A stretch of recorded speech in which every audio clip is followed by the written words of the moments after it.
for the cheapest price. You know, nalagay siya natin sa dito. Siguro na po, 200 naman yan guys.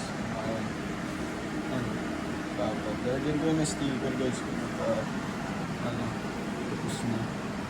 You know. So guys, for me, hindi na kayo. Alright. Just, game nyo na ako kung click nyo. Try natin. Dahil ko kayo free taste. Okay? Let's go.